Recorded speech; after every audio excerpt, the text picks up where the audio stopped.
Right, so as I reported on yesterday, for as much as Labour appear nailed on for a thumping victory and being swept to power on Thursday, the bedrock that the party is actually built on, the membership, local politics, local councillors, have been deserting, with 4 county and borough councillors quitting in just the last few days, the latest in a long line of resignations. The party, and that has been especially notable during the election campaign itself, has finally more media attention is switched on to Keir Starmer, and what people have seen, they've not liked. 49% of the UK public, according to a recent poll, consider him untrustworthy, and his recent dog whistle racism over Bangladesh has been especially notable.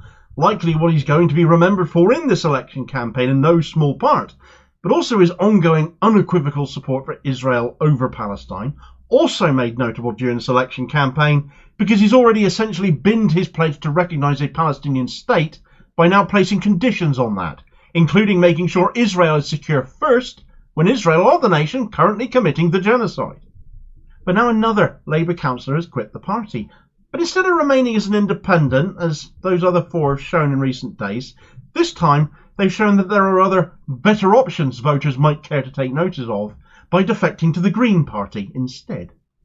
Right, so yet another resignation from the Labour Party at local level during an election campaign that Labour is expected to win, and win big at, no less.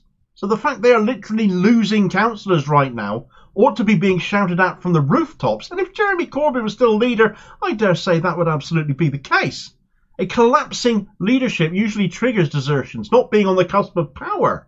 But such is the offensiveness of the Labour Party leadership to even elected officials of the party itself that resignations are still coming anyway, not helped by the racism on show over Palestine, over Bangladesh, the hierarchy of racism itself within the party that appears to be endemic, pervading the party, and has been known about for years now due to the Ford report that anti-Semitism is given a higher priority than Islamophobia or anti-black racism as examples, and there are numerous other examples besides that, which I've covered in other content, so I won't go over again here.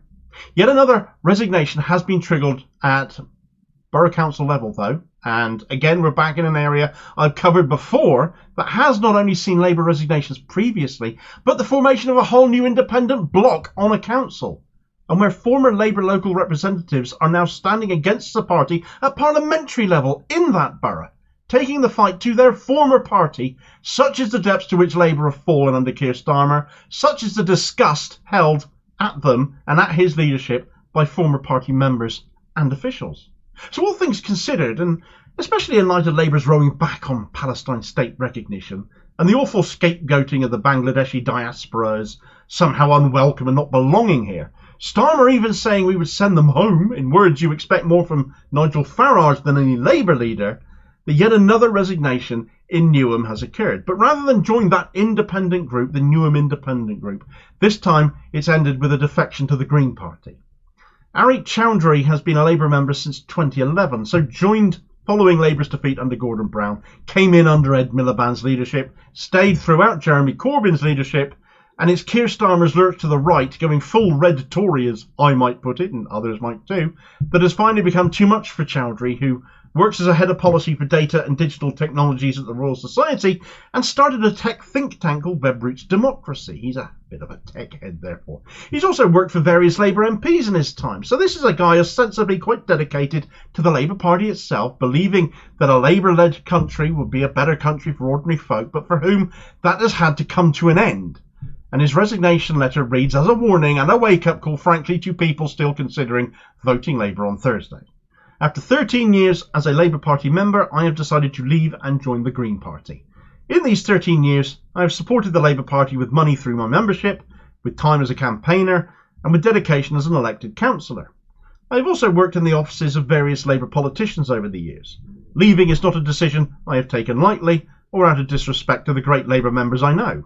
Indeed, there are many Labour candidates that I would be pleased to see elected or re-elected. There are 3 key reasons why I decided to leave. Palestine. I believe strongly, and have always believed strongly, in the need to oppose the collective punishment of civilians in Gaza. What has happened over the past year was predictable from the outset and should have been opposed forcefully. Labour's eventual support for a ceasefire was very belated, and after more than 10,000 Palestinian children had been killed. Furthermore, I was disappointed in the defence of the LBC comments on cutting off power and water in Gaza.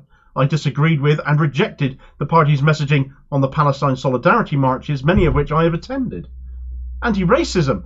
Tackling racism and building an anti-racist society is one of my primary motivations for being involved in politics. While the party has historically been a home for anti-racism, I no longer feel that this is the case, and believe the party needs to rebuild its credibility on this issue. There are numerous examples of where I feel the party has lent into racism, most recently with the comments about sending back migrants to Bangladesh. This language is reminiscent of the National Front and is not in line with my pro-migration views. I believe the UK's diversity of people and culture is our country's greatest USP. In my opinion, we should be welcoming of both so-called skilled and unskilled migrants. Integrity. As a strong advocate for democracy, I am dismayed at the continued disintegration of trust in politics. I believe this is, in part, due to insincerity, false promises, and broken pledges. As political representatives, we should strive to improve rather than risk trust in democracy. An important part of this is being clear about our principles and staying true to them. I look forward to contributing to the Green Party, who I consider to be more aligned with my political beliefs. They are pro-Palestine, pro-immigration and pro-democracy. They are also focused on the most pressing issues of our time, climate change and climate justice. I intend to serve the remainder of my term as a Green Party councillor and will not be commenting further beyond this statement. That means he will be serving as a Green councillor until May of 2026 now. He's broken down his reasoning quite well, I thought. He's made it very clear to his constituents exactly why he can no longer support Labour and serve as a Labour councillor, and that the Green Party is his natural new home, which chimes with his beliefs. And of course a great many former Labour members have made the Green Party their new home for that exact same reason, myself included. So I completely understand where Arik is coming from in what is a detailed, clear explanation of what Labour has done. And by Labour, actually, when you read through what he wrote there, it was in no small part a particular attack on Keir Starmer, though cleverly without actually mentioning Starmer at all. The Palestine positioning, which has been terrible, the comments against Bengali, still no apology for that, and the lack of integrity, which Starmer himself has become synonymous with. His words, his promises, his pledges, his policies, so many binned once he gained political capital out of something he seemingly had no intention of ever supporting. When you've done nothing but ditch what you said you stood for, how can anyone believe a word you say now about what you do stand for? When you've binned more policy than you ever kept, or ditching manifesto commitments before the election campaign is even over. The Green Party don't ditch policy because it is shaped by the membership, not dictated to from the top. On Palestine and Israel, the Green Party has said they will recognise an immediate and permanent bilateral ceasefire, a durable political solution that ensures security and equal rights for Israelis and Palestinians. This is the only way to achieve long-term security for the people of Palestine and Israel. Recognition of the state of Palestine and an urgent international effort to end the illegal occupation of Palestinian land. Investigation and prosecution of war crimes. We believe there is strong evidence to support South Africa's submission to the International Court of Justice that Israel is guilty of genocide in its conduct in Gaza. An end to all UK arms exports to and military cooperation with Israel, which makes the British government complicit in these war crimes. And on the matter of migration, they have said that they will bring an end to the hostile environment, an end to the minimum income requirements for spouses of those holding work visas, safe routes to sanctuary for those fleeing danger, persecution and war, the United Kingdom to work with other countries to establish safe routes by which those fleeing persecution, war or climate disaster may arrive in the country of their choice to make their case without having to risk their lives. A fast and fair process to assess asylum applications, those seeking asylum and protection to be permitted to work whilst their application is being decided. I vote for the Greens, and yes, I'm biased. It is my party. But this equally can be said of other progressive parties too, in that it is not a wasted vote if you agree with these policies, agree with this thinking, or their other policies besides. The more MPs they have, the greater their profile, of course, the more short money the party can then access to build and develop the party with and what it stands for, and the less able the mainstream media will be to keep ignoring them. And even if they don't win in your area, a greater share of the vote is always going to be something to build on going forwards. Councillor Chowdhury just helped the Greens grow a little bit more, and hopefully they'll return with more than one MP after Thursday as well.